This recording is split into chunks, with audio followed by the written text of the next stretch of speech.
अब नीतीश कुमार जी ही पहले बतावें ना, कहते हैं कि हम इंजीनियर हैं और उनका हमको लगता है कि सबसे फेवरेट सब्जेक्ट जो रहा है उनका ब्रिज ही रहा है, पुल ही रहा है। और शिक्षकों के साथ अन्याय हो रहा है। शिक्षक समाज के रचयिता है, बनाने वाले हैं, उनको निर्माण करने में सहयोग देना चाहिए, शिक्षा प्रणाली सुधार करना चाहिए, शिक्षा में व्यवस्था सुधार करना चाहिए। आज तो शराबबंदी कानून जो लाए हैं ये फेलियर होगा और बिहार के पर्यटन पर इसका बुरा असर पड़ेगा। उस समय बिहार की राजनीति से है, बिहार विधानसभा सत्र भी चल रहा है और जो हमारे टीचर हैं, स्कूली शिक्षक है, वो स्ट्राइक पे हैं, आंदोलन कर रहे थे, उन पर लाठियाँ बरसाई गई, उनकी कई मांगे हैं, उस पर क्या कहेंगे? देखिए, शिक्षक की मांग बिल्कुल जायज़ है। आज बताइए कि आप पत्रकारिता के लाइन में आ गए हैं, आप 15 बरस पत्रकारिता कर लीजिए और आपको कहा जाए कि बैठ जाइए बीपीएससी का एग्जामिनेशन, चाहे कोई चयन पर्षद का एग्जामिनेशन में, आपको पुनः उसके लिए मीडिया को छोड़ करके 2 बरस तैयारी करना पड़ेगा, तब बैठिएगा। अब बिहार के जो शिक्षक बंधु हैं वो पढ़ाने का कला में निपुण हो गए हैं। उन लोगों का स्थिति ये नहीं है कि टेस्ट देने का, क्योंकि पढ़ाने का कला मैक्सिमम कहाँ तक ये लोग पढ़ा रहे हैं, 5, 10, 12, हाँ 12 तक। और जो एग्जामिनेशन होगा वो ग्रेजुएशन और बीएड स्तर का, तो बहुत सारा चीज़ वो छूट गया है। ठीक है कि पढ़ाने की कला। अब नीतीश कुमार जी ही पहले बतावें ना, कहते हैं कि हम इंजीनियर हैं और उनका हमको लगता है कि सबसे फेवरेट सब्जेक्ट जो रहा है उनका ब्रिज ही रहा है, पुल ही रहा है। और इंजीनियर रहे हैं, बिहार का 17 बरस से मुख्यमंत्री हैं, उन्हीं का देख रेख में सुल्तानपुर अगवानी घाट पुल बन रहा था और 2 बार पुल ढह गया। एक बार डिजाइन का दोष दे दिए, एक बार कुछ। तो बिहार के मुख्यमंत्री हैं, उनको तो परख लेना चाहिए डिजाइन, कि जो डिजाइन होकर के आया, चाहे पुल का निर्माण हो रहा है वो घटिया क्वालिटी का हो रहा है और उसमें ढह रहा है। तो जब अपने फेलियर हैं उसी चीज़ में, दूसरे को भी फेलियर साबित करने में लगे हुए, तो शिक्षकों के साथ अन्याय हो रहा है। शिक्षक समाज के रचयिता है, बनाने वाले हैं, उनको निर्माण करने में सहयोग देना चाहिए, शिक्षा प्रणाली सुधार करना चाहिए, शिक्षा में व्यवस्था सुधार करना चाहिए। आज तो स्कूल का स्थिति क्या कर दी है कि खिचड़ी और हाजिरी, बस यही 2 पर स्कूल ड्रेस, इसके अलावा तो कुछ नहीं रह गया है। हम लोग भी पढ़े हैं गांव के सरकारी स्कूल में, उस समय शिक्षकों का भय होता था, शिक्षक कड़ाई के साथ पढ़ाते थे और गार्जियन शिक्षक को साथ देते थे। आज नतीजा हुआ कि हम लोग आदमी बने हैं और आज ये स्कूल का इतना खस्ता हालत कर दिए हैं नीतीश कुमार, केंद्र का सारा राशि मिलने के बाद, कि बिहार का शिक्षा व्यवस्था बर्बाद हो चुका है। इनको पटरी पर लाने के लिए योजना बनाना चाहिए, इस पर काम करना चाहिए। सर, बिहार में नशा मुक्ति शराबबंदी का भी ढिंढोरा पीटा जाता है मान्यों के द्वारा, और कहीं ना कहीं सीमावर्तीय क्षेत्र अपना छपरा पड़ता है और लगातार एक सीमा है जो बलिया और छपरा को जोड़ती है, बिहार को जोड़ती है। जयप्रभा सेतु या जयप्रकाश सेतु मांझी के सेतु का नाम है, उस पर लगातार दारू का खेप पकड़ा जाता है और लगातार दूसरे राज्यों से बिहार में अन्य जगहों पर दारू डिलीवरी की जाती है। इस पर क्या कहेंगे? देखिए, नीतीश कुमार 2016 में शराबबंदी कानून जो लाए वो बिना तैयारी का शराबबंदी कानून लाए।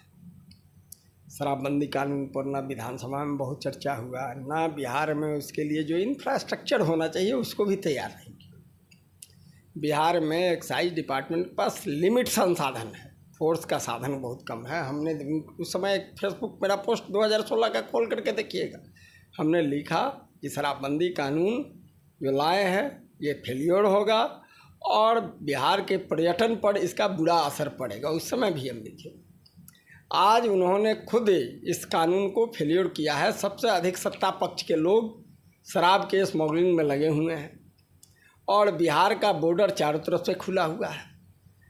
नॉर्थ ईस्ट में शराब तो बंद नहीं है, नॉर्थ ईस्ट का जितना भी गाड़ी जाएगा बिहार होकर के ही जाएगा। वो नॉर्थ ईस्ट के लिए लदान करता है और उतार देता है बिहार के ही अन्य जिलाओं में। आपने कहा कि ठीक है कि सारण डिस्ट्रिक्ट जो है कि उत्तर प्रदेश के सीमा पर है, आप तो जयप्रभा सेतु से जो पकड़ा जाता है उसका आंकड़ा दे रहे हैं। प्रतिदिन नाव से हजारों कार्टून दारू आता है और उसका सप्लाई पूरे बिहार में होता है। हम तो माने, आप तो थोड़ा सा घूमना, आपका घर दूर पड़ता है, हम तो मांझी के सटे हुए हैं।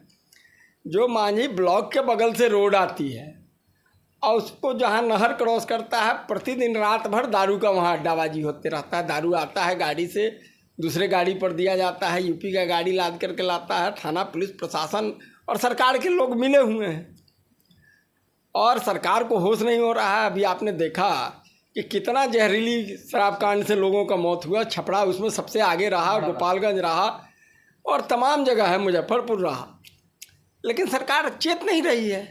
शराब बंदी कानून सरकार से नहीं संभल रहा है, तो हम लोग तो कहते हैं कि सरकार को ईमानदारी पर फ्री कर देना चाहिए। सर एक क्वेश्चन मेरा है, शराबबंदी पर आजकल मुआवजा भी दिया जा रहा है, यानी शराबबंदी अगर पीकर कोई मरता है, जहरीली शराब पीकर मरता है, तो उसको 4 लाख का जो मुआवजा है वो भी दिया जा रहा है। इस पर भी, इसको भी जोड़कर क्या देखेंगे? देखिए, बिहार में पहले से कानून है कि जो आपदा से मरेंगे उसमें प्रोविज़न था। यही नीतीश कुमार पिछले बार जो छपरा का शराब कांड हुआ था उसमें मुआवजा क्यों नहीं, और दांत पीस करके विधानसभा में और बाहर कहे थे जो पिएगा वो मरेगा, जो पिएगा वो मरेगा स्लोगन देने वाले चुनाव का नज़दीक आते आते खुद मुआवजा बांटने के लिए घोषणा कर।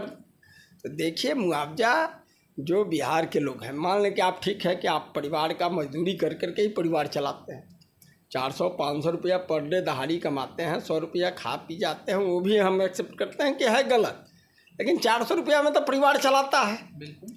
लेकिन वह आदमी दारू पी करके आपका गलत नीति, गलत क्रियाकलाप के कारण मर जाता है और उस परिवार को चलाने वाला नहीं है, तो उसको 4 लाख रुपया सरकार मुआवजा दे रही है, तो कौन बड़ी बात कर रही है। ये तो होना चाहिए कि सरकार के गलती के चलते मरा, उसको 20 लाख रुपया और रोजगार का गारंटी सरकार को लेना चाहिए, क्योंकि सरकार के गलत पॉलिसी के कारण मरा है। पहले शराबबंदी नहीं था, आज शराबबंदी के कारण देखिए बिहार में पेट्रोल और डीजल पर उत्तर प्रदेश से तुलना कर लीजिए 5 से 7 रुपया अधिक रेट है, और यहाँ उस पर सेस लगा दिए हैं, कर लगा दिए हैं।